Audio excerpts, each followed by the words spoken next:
Quand mes parents m'ont appelé pour me dire qu'ils avaient vendu la maison familiale, je pensais qu'ils prenaient enfin leur retraite pour voyager. Mais ensuite, ma mère a laissé tomber avec désinvolture une ligne qui m'a glacé le sang. Nous emménageons dans votre maison de plage demain. Ton père a dit que c'était bien. Et si tu n'aimes pas ça, tu peux trouver ailleurs.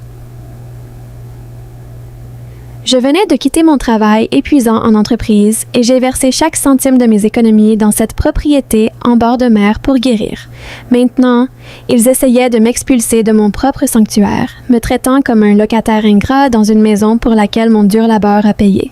Mes mains tremblaient de rage, mais alors que je regardais les vagues, un sourire froid se répandit sur mon visage. Je n'ai pas crié, je n'ai pas discuté. Au lieu de cela, j'ai tranquillement raccroché le téléphone et préparé un accueil qu'ils n'oublieront jamais. Je m'appelle Maya. J'ai 28 ans et il y a quelques mois à peine, j'étais analyste financier senior noyé dans des semaines de travail de 80 heures, des migraines induites par le stress et un manque total de joie. J'ai réalisé que la vie me dépassait. Alors j'ai fait quelque chose de terrifiant. J'ai quitté mon emploi, emballé ma vie et versé chaque centime de mes économies durement gagnées dans l'achat de ma maison de plage de rêve absolue. Cet endroit était censé être mon sanctuaire, un havre côtier où je pouvais enfin respirer, ralentir et guérir des années d'épuisement professionnel. La brise de l'océan était douce et le bruit des vagues qui s'écrasaient était comme une assurance personnelle que j'avais fait le bon choix. Mais ma paix a été complètement brisée lors de ma toute première nuit dans la maison. J'étais assis sur le porche quand mon téléphone a sonné. C'était ma mère. Avant même que je puisse dire bonjour, elle s'est lancée dans une annonce qui m'a laissé absolument abasourdie. Elle et mon père avaient discrètement vendu leur maison de banlieue et revendiquaient officiellement ma toute nouvelle maison de plage comme leur propre nid de retraite. Je veux faire une pause ici parce que je suis incroyablement curieux de voir l'incroyable communauté qui regarde ça en ce moment. Veuillez prendre un petit moment pour déposer un commentaire ci-dessous avec une ville à partir de laquelle vous regardez. J'adore voir à quel point mon histoire a parcouru le monde. Maintenant, alors que j'étais assis figé dans un état de choc absolu, la voix de ma mère m'a ramené à une dure réalité à laquelle je n'étais pas préparée. Pour vraiment comprendre comment mes parents ont pu décider avec désinvolture de saisir ma maison, vous devez comprendre la dynamique toxique avec laquelle j'ai grandi. Aussi loin que je me souvienne, mes parents appliquaient un strict double standard et cela a toujours favorisé mon frère aîné, Julian. Julian était l'enfant en or qui ne pouvait rien faire de mal malgré une vie de décisions terribles. Chaque fois qu'il échouait à un cours universitaire, qu'il écrasait une voiture ou qu'il avait des milliers de dollars de dettes de carte de crédit, mes parents se précipitaient immédiatement pour le renflouer en drainant leurs propres économies pour le maintenir à flot. Pendant ce temps, on s'attendait à ce que je sois la fille invisible nécessitant peu d'entretien. Lorsque j'ai obtenu mon diplôme en tête de ma classe et obtenu mon emploi bien rémunéré dans une entreprise grâce à mon courage, il n'y a eu aucune célébration, aucun éloge. Ils considéraient simplement mon succès comme un filet de sécurité financière pour la famille. Mes parents ont passé des décennies à traiter mon travail acharné comme une ressource collective tout en donnant toute leur chaleur et leur affection à Julian. Ils s'attendaient à ce que je sacrifie constamment mon propre bonheur et ma stabilité pour réparer les dégâts qu'ils ont tous causés ensemble. Ils croyaient honnêtement que, parce qu'ils m'avaient donné naissance, ils avaient automatiquement droit à tout ce que je construisais. Alors que je m'asseyais dans le calme de mon nouveau salon, en écoutant l'écho des exigences arrogantes de ma mère, des décennies de ressentiments réprimés se sont finalement durcis en une clarté absolue. J'ai réalisé que si je ne résistais pas à leurs droits toxiques maintenant, ils consommeraient joyeusement toute ma vie. Le lendemain matin de cet appel téléphonique dévastateur, la véritable ampleur de leur audace est devenue indéniablement claire. Mon téléphone s'est allumé avec un barrage incessant de SMS de ma mère, et elle ne demandait pas la permission. Elle publiait des décrets. Elle a dressé une liste de règles strictes de la maison qu'elle s'attendait à ce que je suive chez moi. Elle a exigé que je vide immédiatement la chambre principale pour qu'elle et mon père puissent s'installer confortablement. Pour aggraver les choses, elle a ajouté avec désinvolture que je devrais emballer mes effets personnels et tout déplacer dans le petit sous-sol humide. Si je trouvais cet arrangement inacceptable, elle m'a dit que j'étais parfaitement libre de faire mes valises et de trouver un autre endroit où vivre. Mes mains tremblaient de rage absolue en lisant les mots à l'écran. Mais au lieu de paniquer ou de céder à la culpabilité familière de la famille, j'ai pris une profonde inspiration et me suis forcée à penser comme l'analyste financier que j'étais. Je suis allée directement à mon classeur, j'ai sorti l'acte de propriété officiel et j'ai programmé une consultation d'urgence avec un avocat immobilier de confiance. Mon avocat a examiné les documents et m'a fait une énorme vérification de la réalité qui a tout changé.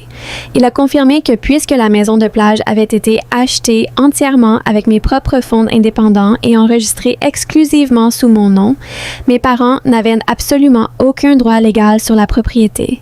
Ils ne pouvaient pas m'expulser, ils ne pouvaient pas forcer une vente et ils ne pouvaient pas mettre les pieds à l'intérieur sans ma permission explicite. C'est à ce moment précis que j'ai décidé d'arrêter de jouer la victime.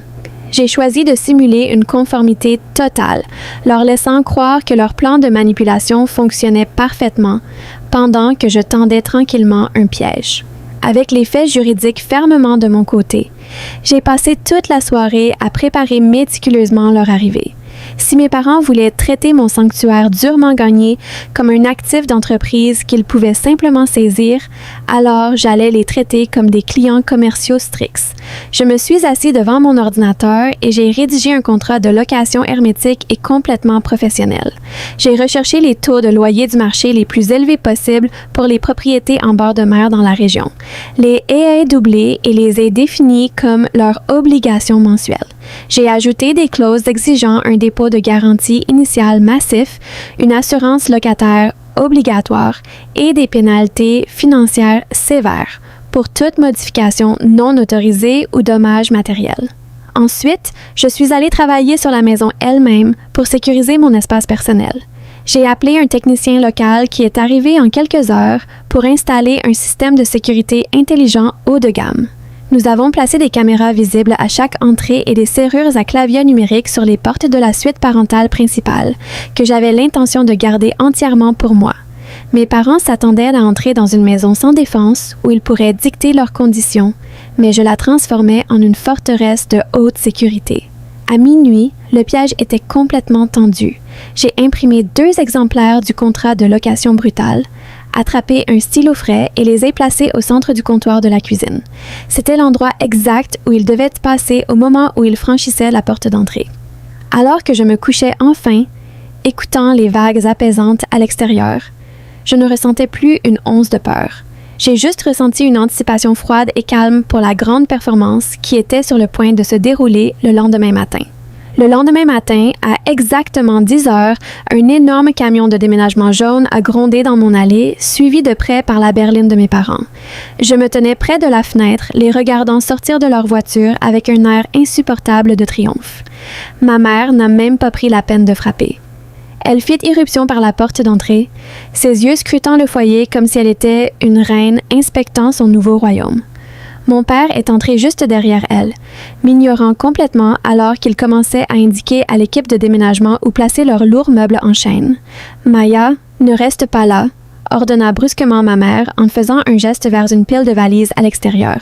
« Commencez à porter ces sacs jusqu'à la chambre principale et assurez-vous que les déménageurs n'y raflent pas nos murs.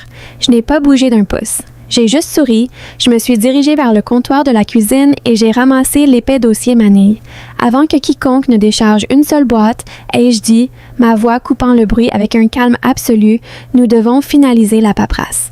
Ma mère a ri, un son dédaigneux qui résonnait à travers les hauts plafonds. Quel papier? Ne sois pas ridicule, Maya. On est tes parents. Je lui ai calmement remis le contrat de location d'entreprise complet. Elle l'a arraché de ma main, ses yeux parcourant la page jusqu'à ce qu'ils atteignent les sections en surbrillance, montrant le loyer mensuel astronomique et l'énorme dépôt de garantie initiale. J'ai regardé le droit arrogant se briser instantanément sur son visage. Elle est devenue complètement rigide, sa peau devenant d'une teinte pâle maladive alors qu'elle fixait le contrat contraignant. Elle se tourna vers mon père, sa voix tremblait alors qu'elle haletait. « Edward, regarde ça. Elle essaye de nous faire payer. » La rage a éclaté dans le foyer au moment où mon père a arraché les papiers des mains tremblantes de ma mère. Qu'est-ce que cela signifie, Maya? Il rugit, son visage devenant une nuance dangereuse de cramoisie. Nous sommes tes parents. On t'a élevé, on t'a nourri, et maintenant tu as l'audace de nous traiter comme des étrangers? C'est une trahison totale de nos valeurs familiales. Ma mère a sonné, sa voix crissant de larmes synthétiques alors qu'elle essayait de transformer en arme le voyage ultime de culpabilité familiale. Après tout ce qu'on a fait pour toi, tu vas expulser ta propre chair et ton propre sang? Tu es un enfant froid, sans cœur et ingrat. Je restais parfaitement immobile, laissant leur colère désespérée me submerger sans broncher. La vieille Maya se serait effondrée et se serait excusée, mais la femme debout devant pour l'instant est entièrement différente. J'ai regardé ma mère morte dans les yeux et lui ai renvoyé ses propres mots cruels au visage, faisant référence à la menace exacte qu'elle avait faite il y a à peine 24 heures. Si tu n'aimes pas ça, tu peux trouver ailleurs. Le choc absolu qui a traversé leur visage était inestimable. J'ai fouillé dans ma poche, sorti mon téléphone et vérifié l'heure. « Je te donne exactement 10 minutes, dis-je, ma voix dégoulinant d'autorité froide et inflexible.